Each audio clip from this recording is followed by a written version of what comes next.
जय हिंद साथियों, स्वागत है आप सभी का एजुकेशन केयर 6 में। रुक करते हैं बिहार की तरफ। बिहार में एक बार फिर से बिहार शिक्षक बहाली को लेकर तीसरे चरण का नोटिफिकेशन जारी हो चुका है।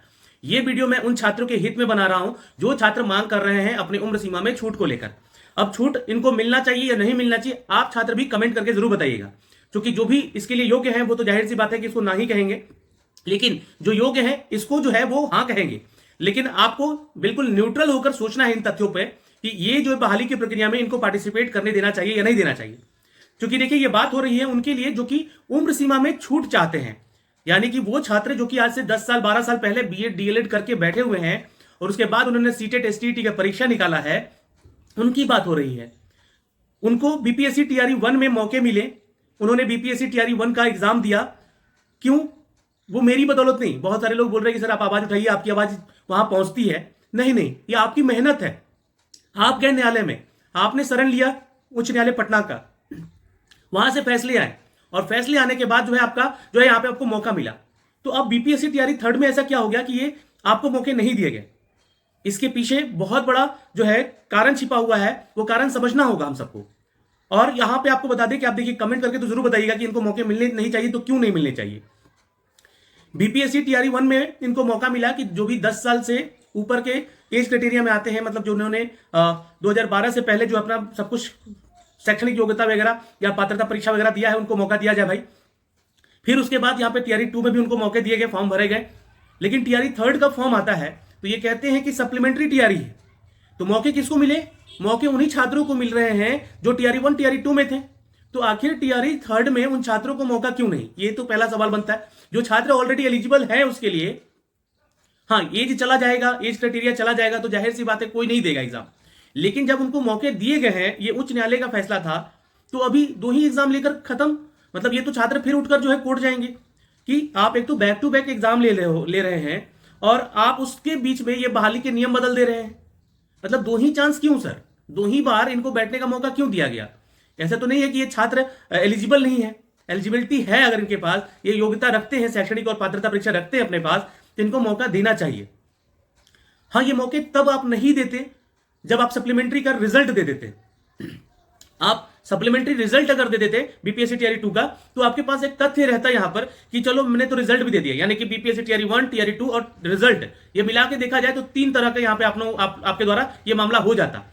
लेकिन आपने रिजल्ट भी नहीं दिया और इनको फिर बैठने का मौका भी नहीं दे रहे। बहुत सारे ऐसे कैंडिडेट हैं जो कि कट ऑफ मार्क्स लाते हुए भी अपने डेट ऑफ बर्थ के चलते, या हो सकता है कि date of birth cut off के चलते जो है उनका यहां पर डिस्क्वालिफिकेशन हो गया, उनका सिलेक्शन हो सकता था।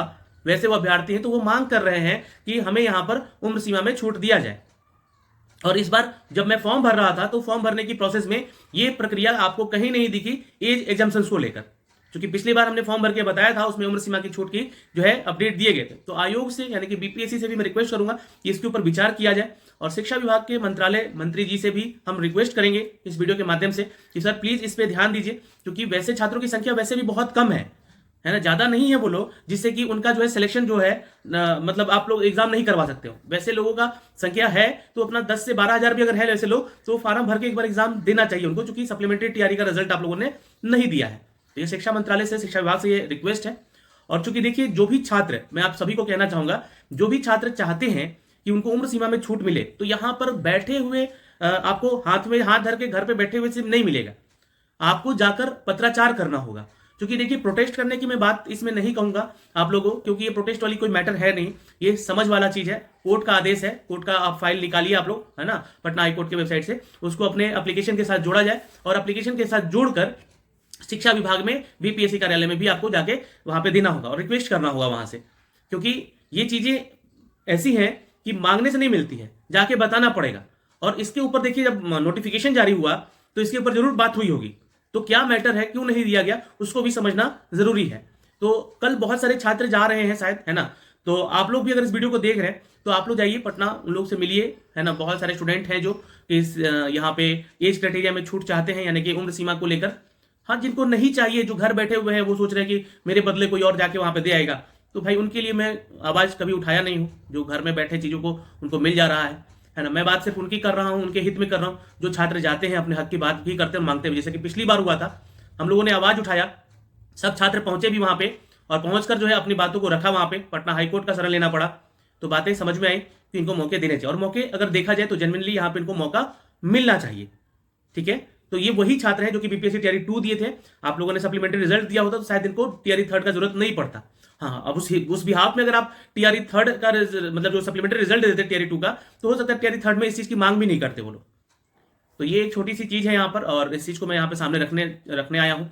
मैं तो यहाँ से वीडियो बना सकता हूँ, है ना, बट अपनी लड़ाई आपको खुद लड़नी है, आपको जाना पड़ेगा शिक्षा विभाग को, आप पत्राचार कीजिए और बीपीएससी को भी आप पत्र लिखकर भेजिए दीजिए, और सब कुछ संलग्न कर लीजिएगा अपने रिक्वेस्ट में, है ना, अपने एप्लीकेशन के साथ कि ये हाईकोर्ट का फैसला है और मौके मिलने चाहिए, क्यों मिलने चाहिए ये भी डिटेल बताइएगा आप लोग वहाँ पे। तो फिलहाल इस वीडियो में इतना ही, फिर मिलेंगे आपसे अगली वीडियो में।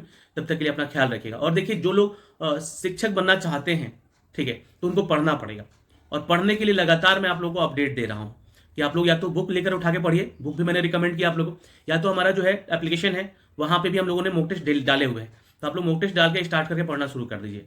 ठीक है, तो अभी के लिए फिलहाल दोस्तों इस वीडियो में इतना ही, फिर मिलेंगे अगले एक वीडियो में जिसमें कि हम चर्चा करेंगे सब्जेक्ट कॉम्बिनेशंस को लेकर।